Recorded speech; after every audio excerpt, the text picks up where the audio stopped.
अगर आप income tax में जाना चाहते हैं या एसएससी के थ्रू किसी मिनिस्ट्री की जॉब करना चाहते हैं, लेकिन अभी आप ग्रेजुएशन कंप्लीट नहीं हुई है आपकी, तो आप 10+2 यानी अगर आपने 12th कंप्लीट कर लिया है तो भी आपके पास अपॉर्चुनिटी होती है।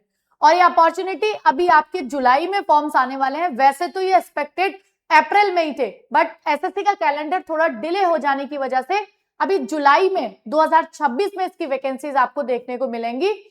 नमस्ते, स्वागत करती हूँ मैं गरिमा आप सभी का टेक्स्ट बुक के आपकी अपनी फैमिली में। और आज हम बात करने वाले हैं एसएससी सीएचएसएल के एग्जाम की क्या एलिजिबिलिटी है, क्या डिपार्टमेंट है, कब फॉर्म आने वाले हैं। वैसे मैंने जुलाई में आपको बता ही दिया, और इसके रिलेटेड कौन कौन सी इंफॉर्मेशन मैं आपको दे सकती हूँ वो सब बताती हूँ। ठीक है, तो अगर आप 12th पास हैं, ठीक, अगर आपने 12th पास कर रखा है और आप एक गवर्नमेंट जॉब को सिक्योर करना चाहते हैं, वो भी सेंट्रल गवर्नमेंट जॉब्स, तो आपके लिए ये एसएससी की एक और जो भर्ती होती है जिसका नाम है एसएससी सीएचएसएल, ये आपका वेट कर रही है। और अभी इसके, ठीक है, मेल फीमेल दोनों के लिए है, और सैलरीज अलग अलग प्रोफाइल पे अलग अलग है, मतलब 50 से 60 के अराउंड आपको इसकी सैलरीज देखने को मिलेंगी। ठीक है, और फ्रेशर्स एलिजिबल है, ऑब्वियस सी बात है 12th होना चाहिए, इसमें कोई प्राइवेट जॉब नहीं है कि फ्रेशर और नॉन फ्रेशर चाहिए। ठीक है, सबसे पहली बात है कितनी वैकेंसीज एक्सपेक्टेड है।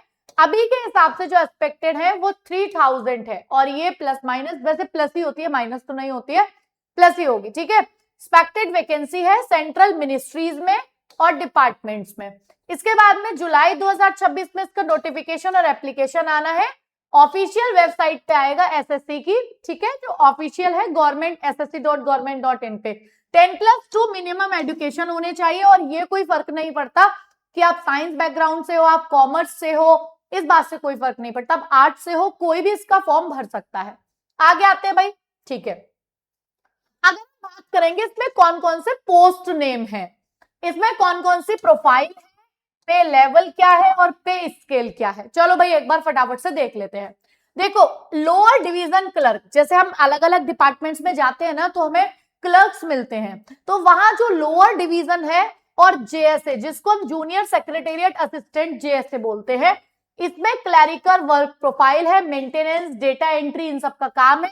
और ये लेवल 2 की जॉब है, जिसमें आपको 19,900 से 63,200, ये इसका जो हमारे अभी तक के जो पे कमीशन चल रहा है 7th, उसके अकॉर्डिंग ये आपके लेवल 2 में ये पे रेंज आता है।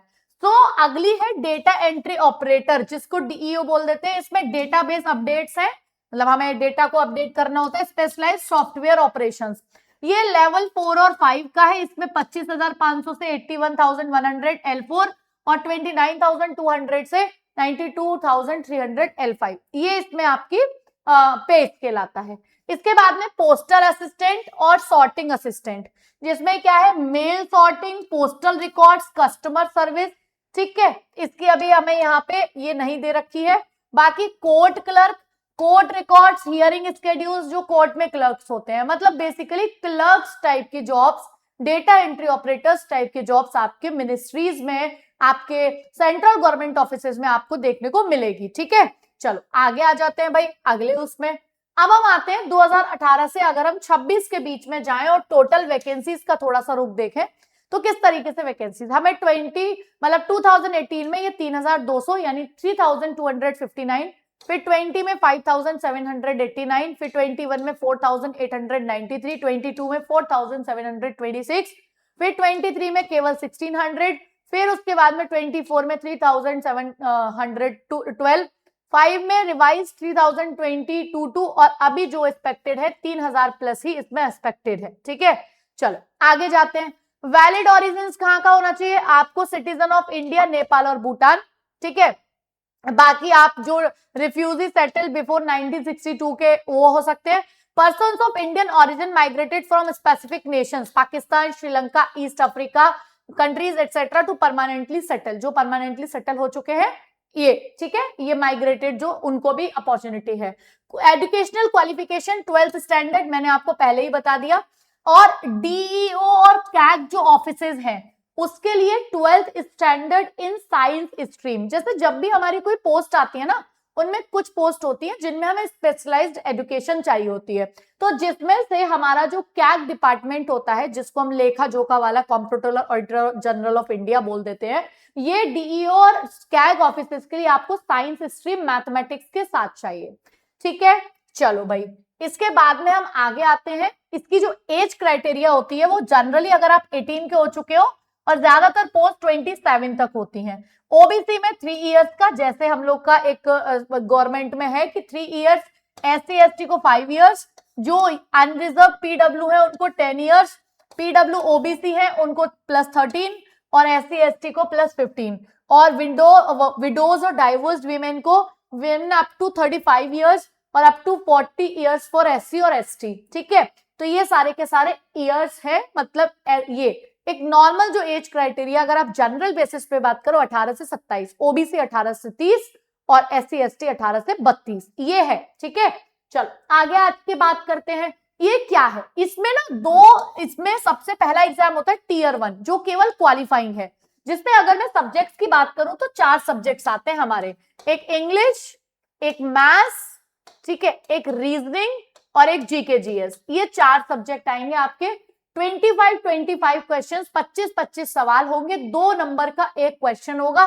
पूरा पेपर आपका 100 मार्क्स का होगा, सॉरी पूरा पेपर आपका 200 मार्क्स का होगा। ये 100 क्वेश्चन होंगे जो 2 नंबर का एक क्वेश्चन होगा और 1/4 की नेगेटिव मार्किंग होगी। ये सारी चीजें होती है इसमें। फिर टीयर 2 होता है डिसाइडर, जो आपकी मेरिट को डिसाइड करता है। ठीक है, टीयर 2 इसमें फॉर्मेट कंप्यूटर बेस्ड टेस्ट होगा, सीबीटी जिसको हम, और स्किल टाइपिंग टेस्ट, क्योंकि क्लैरिकल की जॉब्स है तो स्किल टेस्ट तो आपका होगा ही होगा इसमें। इसके अलावा पर्पस है comprehensive subject testing and practical typing proficiency, final merit relies heavily here. मतलब आपका जो मेंस होगा, मेंस एग्जाम और स्किल टाइपिंग टेस्ट, ये है, ये केवल क्वालिफाइंग है सीबीटी 1। ठीक है, चलो इसके बाद में डॉक्यूमेंट वेरिफिकेशन है, और आप अगर इस सब में स्टेजेस में पास हो गए तो फाइनल आप जॉब के लिए कंफर्म हो जाते हैं। ये मैंने आपको बता ही दिया। आपको 1 घंटा मिलेगा 100 क्वेश्चन के लिए, 200 मार्क्स होंगे, 25% चारों का वेटेज होगा, चारों सब्जेक्ट का, 0.5 की नेगेटिव मार्किंग यानी 1/4 की, 2 नंबर का एक क्वेश्चन है, 1/4 की नेगेटिव मार्किंग होगी। ठीक है, चलो इसके बाद में आगे आ जाते हैं। सेक्शन 1 में देखो भाई, जो आपका सेशन 1 मतलब जो आपका मेन सीबीटी होता है, जो सेकंड स्टेज का रिटन होगा, ऑब्जेक्टिव टाइप ही होगा, वो कैसे होगा। पहले में तो हमें पता चल गया चारों सब्जेक्ट 25 क्वेश्चन, 50 नंबर के, 200 नंबर में 60 मिनट मिलेंगे। इसमें होगा आपकी टाइम 1 आवर का, एक सेक्शन 1 होगा। सेक्शन 1 में आपको मैथमेटिक्स के 30 क्वेश्चन होंगे, 3 नंबर का एक क्वेश्चन 90 मार्क्स, और रीजनिंग के भी 30 क्वेश्चन, 3 नंबर का एक क्वेश्चन 90 मार्क्स। ये आपके 180 मार्क्स के लिए आपको मिलने वाला है 1 घंटा। उसका सेक्शन 2 मतलब पेपर एक ही होगा, ये सेक्शन 2 में आएगा, 1 आवर का फिर से टाइम मिलेगा, जिसमें इंग्लिश के 40 क्वेश्चंस 90 मार्क्स के होंगे, और इसके बाद में मॉड्यूल बी जनरल अवेयरनेस के 20 क्वेश्चंस आपके 90 मार्क्स के होंगे। तो ये आपका मॉड्यूल 1 और मॉड्यूल 2, आपका सेक्शन 1 और सेक्शन 2 ऐसे बटे होंगे। उसके बाद में सेक्शन आपका क्या आ जाता है, 3 आ जाएगा। सेक्शन 3 में 15 मिनट्स आपको मिलने वाले हैं, जिसमें आपके कंप्यूटर नॉलेज टेस्ट होगा, और कंप्यूटर नॉलेज टेस्ट होगा 15 क्वेश्चंस 45 मिनट के होंगे। कितने होंगे, 15 क्वेश्चंस 45 मिनट के होंगे। तो कुछ इस तरीके से आपको ये पूरा का पूरा पेपर डिसाइडेड होगा।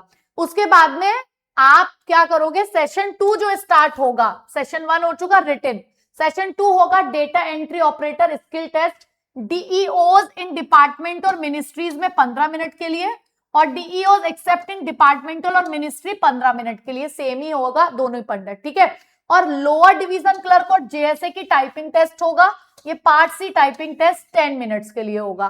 तो ये तो आप, ठीक है, एक चीज और है, conducted on the same day as session 1, मतलब जो रिटन होगा उसी दिन सेम होगा, और evaluated for accuracy up to 2 decimal places, qualifying in nature, ये आपका क्वालिफाइंग इन नेचर होगा। जो मेन डिसाइडर है मेरिट, वो आपका जो अभी पीछे हमने सेक्शन 1 और सेक्शन 2 मैथ्स, रीजनिंग, इंग्लिश और जीके जीएस उसके जो मॉड्यूल देखे वो होंगे। ठीक है, चलो भाई, इसके अलावा कुछ और रह गया। अभी हमारा सारा का सारा जो फीस होगी वो 100 रुपए होगी, जनरल कैटेगरी के लिए, और 0 होगी विमेन के लिए, और SC ST PWD और एक्स सर्विसमैन के लिए। ठीक है, जुलाई में नोटिफिकेशन आएगा। सबसे पहले वन टाइम रजिस्ट्रेशन, अगर आज तक आपने एसएससी का कोई फॉर्म नहीं भरा तो आपको वन टाइम रजिस्ट्रेशन करना है, फिर एप्लीकेशन की डिटेल्स भरनी है, फिर फी पेमेंट कर देना है, और इस तरीके से आपका पूरा फॉर्म फिल हो जाएगा। सो आई होप कि आपको समझ में आ गया होगा। CHSL में हमें क्लैरिकल की, मिनिस्ट्रीज में, कैग में, इन सब में पोस्ट मिलेगी, JSA की, डेटा एंट्री ऑपरेटर की, और पूरा हमारी सेंट्रल गवर्नमेंट की जॉब होगी। ठीक है, आई होप कि आपको ये सारी बातें समझ में आ गई होंगी। ये जब हम फॉर्म भरेंगे तो हमें ये सारी चीजें चाहिए कि आधार कार्ड है, फोटो ID प्रूफ है, कैटेगरी सर्टिफिकेट है, अगर आप कोई कैटेगरी से कोई आरक्षण चाह रहे हो तो। ठीक है, लाइव फोटो वहां पे खिंचता है, 10th की मार्कशीट चाहिए, 12th की मार्कशीट चाहिए कि आप इतनी एलिजिबिलिटी रखते हैं, 10th की आपकी नेम और वो सब मैच करने के लिए DOB, और 12th की आपकी एलिजिबिलिटी चेक करने के लिए। तो ये सारी चीजें आपके लिए चाहिए होंगी। ठीक है, सो आई होप कि आपको सारी चीजें समझ में आ गई होंगी। सारी चीजें मैंने आपको बता दी हैं। कमेंट करके बताना कि अगर आपको और कुछ जानना है SSC CHSL एग्जाम के लिए तो डेफिनेटली मैं उस पर वीडियो जरूर बनाऊंगी।